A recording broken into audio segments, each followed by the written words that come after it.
ہم نے فیصل واڈا صاحب کے لیے خاص مونٹاج تیار کیا کیونکہ یہ جو آرگومنٹ ہے اس کے ساتھ کافی ملتا جلتا ہے کہ پاکستان نے 76 سال یہ پرانی سیاست سے کافی زیادہ جو ہے وہ سیکھ لی ہے، تو ہمیں آگے بڑھنا چاہیے۔ یہ آپ کے سامنے چند بیانات ہیں ہمارے لیڈران کے، وہ سامنے رکھتے ہیں، اس کے بعد ہم اپنی بحث کا آغاز کریں گے۔ ہمیں پختہ سیاست کی طرف چلنا چاہیے اور پختہ سیاست کی طرف بڑھنا چاہیے۔ مجھے یقین ہے کہ تمام سیاسی زعماء اور سٹیک ہولڈرز ماضی سے سبق حاصل کریں گے۔ 75 سال ہم نے گزار دیے، اب ہمیں نئے زاویے سے سوچنا ہوگا۔ پرانی لکیروں کی پیروی کرتے کرتے اب ہم تھک چکے ہیں، چھوڑو پرانی لکیروں کو۔ پاکستان کا سب سے بڑا دشمن وہی پرانی سیاست ہے جو کہ 70 سال سے ایک روایتی سیاست چلتا آ رہا ہے۔ اب ہمیں نیا سیاست آغاز کرنا پڑے گا۔ جو پرانے سیاستدان ہیں وہ ماضی میں پھنسے ہوئے ہیں۔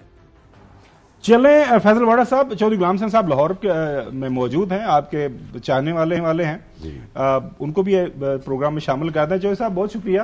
ہم فیصل واڈا صاحب سے کامنٹ لے لیتے ہیں، پھر اس کے بعد آج سارے کا سارا پروگرام ہم نے واڈا صاحب کے ساتھ ہی گپ شپ لگانی ہے۔ اب مجھے سمجھ نہیں خاور گورنمنٹ صاحب، جی جی صاحب کلامی، جی پلیز، فیصل واڈا کی تو ہر چیز پر نظر ہے، ان سے پہلے پوچھیں کہ ان کی پروجیکشن کیا ہے، کیا ہونے جا رہا ہے ملک۔ وہ بالکل پوچھیں گے چودھری صاحب، فکر نہ کریں، ان کو ایسے نہیں چھوڑتے۔ اب یہ ہمیں مولانا فضل الرحمان صاحب یہ بتا رہے ہیں، سکھا رہے ہیں کہ نیا زاویہ، نئی سیاست، اور بلاول بھٹو زرداری صاحب کا روایتی سیاست، یہ بھی ہمیں سمجھا دیجیے گا، اور باقی لیڈر یہ کہتے ہیں کہ ماضی کو بھولیں، آگے بڑھیں۔ آپ کا میں دیکھ رہا ایک کنسسٹنٹ ویو ہے کہ یہ جو ساری پارٹیز ہیں، یہ سارے یہ اسپینڈ فورسز ہیں، چلے ہوئے کارتوس ہیں، ہمیں کوئی آگے بڑھنا چاہیے، کوئی نیا فارمولہ ہمیں اپنانا چاہیے، کیونکہ اس سے گزارا نہیں ہوگا۔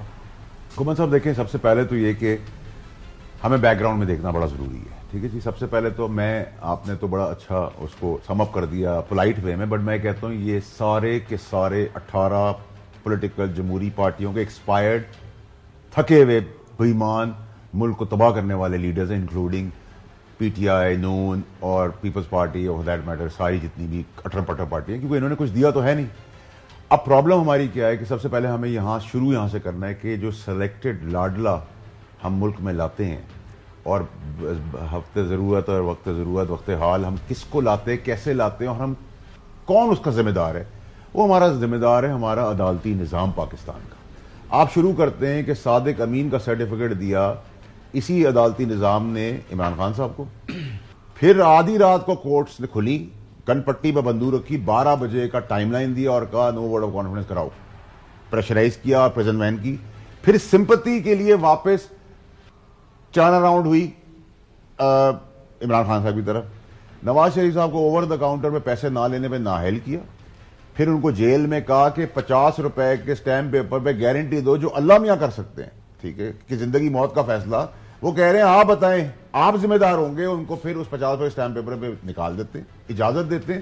اور محترم جسٹس صاحب ہیں، انہوں نے بڑے ہسٹوریکل فیصلے کیے ہیں، میں اپریشیٹ کرتا ہوں ان کے فیصلوں میں، وہ میرے کو فیصلہ ہی پڑا ہوا ہے جس میں انہوں نے کہا ہے اطہر منالہ صاحب نے کہ نون لیگ یا نواز شریف صاحب کو اگر مسئلہ ہے بیماری کا تو وہ پنجاب گورنمنٹ سے رجوع کرے، تو ایم شور قانون کے اندر کوئی ایسی شک ہوگی جس میں اتنا ہمارے پاس ہیومینٹیرین گراؤنڈ موجود ہوں گے۔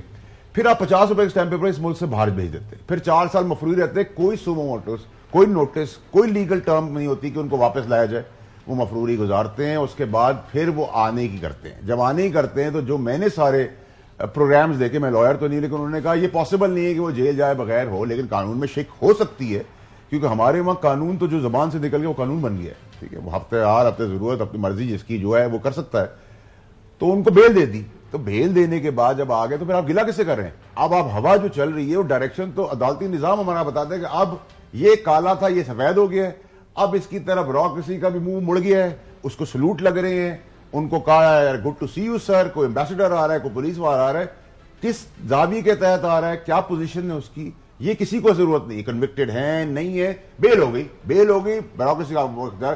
تو آپ یہ کہ ہمارا عدالتی نظام جو ایک لینڈ کروزر ایک سپاہی کو نیچے دے دیتی ہے، اس کی ویڈیو آتی ہے، وہ بندہ مجرم باعزت بری ہو جاتا ہے، ایک بیٹی جو ہے وہ نوکری کرنے جاتی ہے 10 روٹی کھانے کے لیے، اس کا ریپ ہوتا ہے، اس کی عزت لوٹی جاتی ہے، اس کا قتل ہوتا ہے، اس کی ویڈیو آتی ہے لیکن قانون اندھا بہرا لنگڑا لولا کچھ نہیں دے پاتا.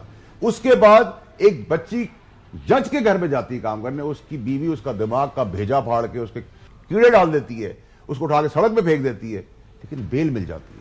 تو یہ عدالتی نظام کو آپ یہ کہیں, کوشچن میں آپ لائیں, یہ نہ کریں نا کہ ہم کہتے ہیں جی وہ طاقتور حلقہ, وہ اسٹیبلشمنٹ, وہ فوج, وہ بھائی فوج گئی تھی گاڑی لینے, فوج نے بیل دی تھی, فوج نے جہاز میں بٹھایا تھا, فوج نے نکالا تھا. آپ سیکنڈری تو بول سکتے ہیں, پرائمری نہیں بول سکتے.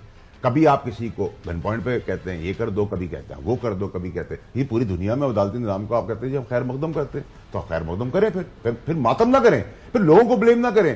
آپ ایک طرف کہتے ہیں کہ ہم میں سے کوئی گمن صاحب نعرے لگاتے ہیں کہ ہم جان دینے کو تیار ہیں, نہ کوئی بزنس مین, نہ کوئی بیوروکریٹ, نہ کوئی ڈیموکریٹ, نہ کوئی پارٹی کا پولیٹیکل آدمی, نہ کوئی لیڈر. کبھی آپ نے سنا ہے کہ وہ گیا ہوگا جی بارڈر پہ جھگڑا ہو رہا ہے میں جان دینے جا رہا ہوں, نہیں. یہاں تقریر کرتے ہیں, ایک جھنڈے میں اس شہید کی لاش کو دفن کرتے ہیں, اور پھر اسی کی تمسکر اڑا کے سارے لیڈرز تمام جن کے نا بگز بھرا ہوا ہے, جو پنجاب پولیس بنانا چاہتے ہیں, وہ فوج کا تمسکر اڑا کے اسی کے اوپر اپنی سیڑھی اور سیاست کرتی کہ احتساب بھی ان کا ہونا چاہیے, بات بھی نہیں چاہیے, یہ ایف آئی آر بھی نہیں کاٹ سکتے, یہ ایکشن بھی نہیں لے سکتے, قربانیاں وہ دیں گے, مزے ہم لوٹیں گے. یہ پاسبل نہیں. چلیں آگے بڑھاتے ہیں. چوہدری صاحب آپ کا سوال. نہیں, میں نے تو یہی پوچھا تھا کہ ابھی یہ کیا دیکھ رہے ہیں, پروجیکشن کیا ہے ان کی؟ کئی چیزیں ٹھیک درست ثابت ہوئی ہیں, کئی نہیں کافی زیادہ چیزیں. بنیادی طور پر آپ چوہدری صاحب جاننا یہ چاہ رہے ہیں اور ہم بھی یہ جاننا چاہ رہے ہیں کہ پچھلے دنوں میں آپ کا بیان بھی سن رہا تھا کہ اگر یہ سارے کا سارا جس طرح نظام بنانے کی کوشش کی جا رہی ہے, بن بھی گیا, یہ 12-14 مہینے 18 مہینے چلے گا, اس کے بعد پھر بیک ٹو اسکوائر ون. سو اس کا تھوڑا سا ایکسپلین کر دیجیے گا کہ اس کے پیچھے آپ کی منطق کیا ہے. اگر یہ سارا ماحول ایک طرف چل رہا ہے جس طرح آپ بھی ذکر کر رہے ہیں, تو پھر یہ 12-14-18 مہینے کے لیے کیوں؟ اور اگر صرف 12-14-18 مہینے ہی ہونا ہے تو پھر اتنی بڑی ایکسرسائز کرنے کی کیا ضرورت ہے؟ ابھی اکانومی ٹھیک ہو رہی ہے, معاملہ بہتری کی طرف چلنا شروع ہو گئے, وائی ناٹ لائک کوئی اس طرح کوئی سسٹم؟ کا بہت زبردست سوال ہے. میں آپ سے ریکویسٹ کروں گا مجھے 2 منٹ دے دیجیے گا. نہیں مجھے پہلے بھی دیا ہے. نہیں آپ دے رہے ہیں سر, میں نے یہی کہا. دیکھیں گمن صاحب, سب سے بیسٹ بات یہ ہے کہ ہم سب شرماتے ہیں, گھبراتے ہیں, پریشان ہوتے ہیں کہ اگر ہم یہ کہہ دیں پبلکلی بیٹھ کر کہ جی یہ سارا جو آج ڈالر نیچے آ گیا, اسمگلنگ رک گئی, اچھا جو ہے روزمرہ کی وہ کنٹرول میں آ رہی ہے, ایک بے چینی پاکستان میں ختم ہو گئی, اور اس کا سرا اور credit chief of army staff کو جاتا تھا. اوہ جمہوریت, جمہوری لوگ سب تڑپنا ڈھول پیٹنا شروع کر دیتے. بھائی جس کا جو کریڈٹ ہے, آپ نے اچھا کام کیا آپ کو کریڈٹ ملے گا. اگر ایک چیف آف آرمی صاحب اپنی جیب کو نہیں دیکھ رہا اور ملک کی سالمیت اور ملک کے لوگوں کا سوچ رہا ہے اور ایک اچھا کام کر رہا ہے, ہمیں اپریشیٹ کرنا چاہیے. آپ کہتے ہیں جی وہ ڈنڈا سوٹی چلا رہے ہیں, ٹھیک ہے, ڈنڈا سوٹی کیا ہوتی ہے؟ گورننس کس کا نام ہے کہ آپ پن پوائنٹ کریں, اپنی ایڈمنسٹریشن مینجمنٹ کر کے اس کو صحیح سمت پہ لے آئے. صحیح سمت پہ آ گئی. چیف جسٹس صاحب ہیں فائزہ صاحب, وہ بھی ڈیوائن ہیلپ سے اللہ تعالیٰ ان کو لایا ہے. ہم ایکسپیکٹ کر رہے ہیں کہ ارشد شریف اور دیگر بہت امپورٹنٹ کیسز کے اندر فیصلے ہوں گے, منطقی کے نام پہ پہنچیں گے. But at the same time اگر آپ 2 آدمیوں نے ایک بنیاد رکھی ہے پاکستان کی بڑے عرصے کے بعد, ایک سالڈ بنیاد ہم رکھ رہے ہیں, اور اس پہ آپ کہہ رہے ہیں ہم کیچڑ کی چھت ڈالیں گے جس کی بدبو بھی آئے گی, جو بہ بھی جائے گی, جو گر بھی جائے گی. اب میں کہتا ہوں جی عمران خان سمیت, نواز شریف سمیت, پیپلز پارٹی سمیت, مولانا سمیت, یہ سارے 20 لوگوں کو ساتھ بٹھا لیں, بولو ملک چلو. تو جنہوں نے تباہی کی ہے ملک کی, وہ ملک چلائیں گے.